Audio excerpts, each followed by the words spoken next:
We had another question come in for Spirit Talk.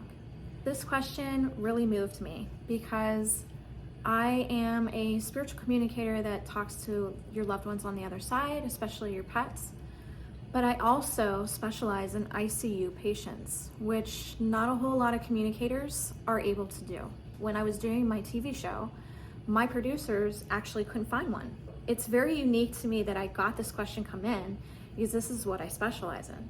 So I'm really excited to get into this question and see what your thoughts are in the comments below.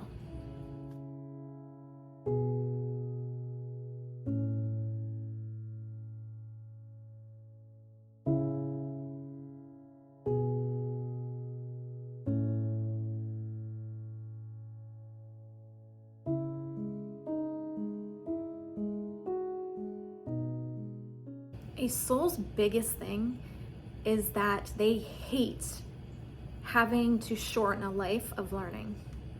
They think it's just such a waste. I one time had talked to a spirit that was just so upset with herself because she gave up so quickly in childbirth. And she said, I wish I would have just tried harder to push through and not gave up so easily, because now I got to come back and do it all over again. Souls don't like this. They really want to use their time and utilize it well when they're here. When I come across an ICU patient, I really truly try to talk them out of it. I try to show them that, when you come out of the coma, if you don't feel like you're up to par, you can try a little harder. You can do better. But 99% of the time when I do come across an ICU patient, they do tend to cross. When they get that glimmer of heaven and the essence that heaven possesses around them, when they're in that state of spirit, it's so hard to talk them out of it. It's just like the candy is right there and they want to just taste it because it's so yummy. It's just like a big fudge chocolate cake and it just looks so delicious and you just want to go and grab and eat it. It's so hard to talk someone out of that kind of mind frame. When I talk to the family, I make sure to confirm things with them so that they know that I am speaking to their loved one. This is my biggest goal when I walk into that room. This is what they're showing me. This is what they're telling me. For example, I had one patient tell me that the bright fluorescent orange fluid that they were putting in her IV was burning her body. It felt like her body was burning on the inside out. I had no idea what this medicine is. I'm not a medical doctor. I'm not a nurse. I'm none of these things. So when I described what this is, the patient's family had asked the nurse, what's the bright orange stuff and can it feel like it's burning? And she said, oh yes, it's to clear out some toxin, clear out some fluids. And yeah, it can feel like it's burning the system or burning from the inside out, but it's super quick. It doesn't last very long. But to this patient, it lasted a little too long and she didn't like it. It was greatly discomforting to her. My job is not to save them or bring them back, even though I try my damnedest. My job is to make them as comfortable as possible until they make that final decision to leave or stay. To be able to be a comfort to the patient's family is also part of my mission. The humanitarian aspect of spirit connection, that is also my mission. To help them understand that your loved one knows what you're saying, can feel everything you're feeling, can hear everything you're saying, and all the emotions that are in this room, they understand all of it. Because they're outside of the body. The body is simply functioning, but their spirit's on the outside. They're not in a void. They are somewhat in another reality, but they're not in this limbo state or a dream state. And if they do come back, they won't remember their experience. And there's a reason why spirit removes this from their mind. I know that there could have been in the past some coma patients that do remember, and I think the reason they do remember is to give a message to other humans about their experience. And this is okay, because those people will have an effect with their experience towards others. So the ones that don't remember, there's a reason why it's removed. because they think that they may not be able to handle it, that they might find some other way to get back to that feeling again. And they don't want that happening. So some of the stronger ones that can handle it do remember, and the ones that can't don't. I had done a live feed on Facebook months and months ago, and I had two sisters on the live. They were in the hospital room with their mother, who was in ICU, and they were asking me if I can communicate with her. And of course I did, but there's one thing I needed to know, and I needed them to get visual on the live for me to see her. And they allowed this. Gratefully, they allowed this. There are signs that come forward to show me a bigger picture of what's going on. Part of this is on the physical, and the other part is spiritual. By them doing the video, I was able to show where the portal was opening, and it was wide open. She wouldn't have made that night through, or at the most, make the morning through. And this is one of the biggest things. As soon as I saw that portal was bright, white, and open, and the light was filling up that room, I knew she was ready to go. And my main concern was helping these sisters be okay with her going, because she was hanging on to the fact that they were so upset that she was going. She didn't want them upset. So my main goal was them. The next thing I noticed was the gray around the mouth. This is a very big sign to me that the life force is exiting the upper atmosphere. Your soul exits out of the top of the head. And to be honest, I know that feeling, and it kind of feels like someone is shoving a metal rod that is tubular down into your top of your head. It can be painful to some and not so much to others. It just depends. One of the things I want to point out when it comes to death is there has to be a jolt to the system. When someone is younger, their life force is stronger.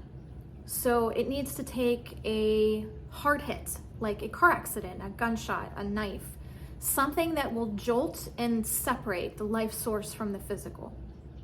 When it comes to older people though, their soul is a little easier to get out. As the body weakens, their soul just slips and leaves. It's very angelic to me because it's letting go. It's allowing new things to take place. It's understanding an end is simply a new beginning. So I understood exactly what was going on in that room just by this live feed video. Didn't take me very long. And their mother had passed a few hours after. But I felt grateful that they allowed me into their world enough to help them understand why she needed to leave and that they would both be okay. This experience actually brought them together because from what I understood, they weren't really getting along. And their mother's death and the experience that they had with her bonded them and brought them together, and they were always going to be able to go back to that moment and say, we were able to be there for her as well as each other. That room was so filled with love, and that's all that mother wanted, was her children to be together. And this is what brought them together. Her mission was done. She was ready to let go. She just needed to know that they were going to be okay with letting her go. My best friend, Rena, had been in ICU, and she was a tough one. The biggest thing that jumps out at my mind during that time was her leaving. The doctors tried getting her back like 7 different times in one sitting. It took like an hour, I think. Time just kind of sped up at that time, but I was sitting in this chair away from the family, but I could still see the room, and I had my head down and I felt someone come up. I just thought it was a nurse asking me if I was gonna be okay. And I look up and it's Rena. And she's like, tell my family, I have to go. I'll be all right, and they'll be okay. They'll be okay. I saw that they're gonna be okay. Because this is one of the things that heavens will show you. Heaven will show you that your loved ones will be okay if it's an alignment that you're meant to leave. And during this time, Rena was to leave. Her mission was a lot bigger than what Earth could contain. So she was meant to leave and go on those pursuits spiritually. After I felt Rena standing above me and the message she gave me, I took the message immediately to the family. Boy, was her sister not having it. She got very irate, very loud, and told her sister to get her ass back in that body. And wouldn't you know, her sister heard her and she stopped trying to leave. I was thrown back by that. I did not think Rena was going to listen because she's very stubborn. And for her to hear her sister, that last time they tried getting her back was the last time they tried getting her back. She went right back into that body and did not try leaving again. It was like a little kid getting scolded. So yes, they can hear you. They can sense you. They can feel your emotions. When they are in that spirit state, they are fully bonded to you. They know you more than you know yourself. They're in spirit. They know everything that's going on. There's not one thing that is missed. So if you did have to make a decision on letting them go, understand that was in alignment. You agree to it as they agree to it. But it goes again back to the last video I did about pets leaving and having to put a pet down. If your consciousness isn't questioning if you did the right thing or not, and you're simply just willy-nilly don't care, your higher consciousness is going to hold that consequence, and it will learn from it later. So understand the actions you're taking. If they're coming from the heart or just, I don't care. If it's coming from the heart, you did the right thing. Your loved one knows it, heaven knows it, and your spirit team knows it. So feel safe and at ease that you made the right decision for them.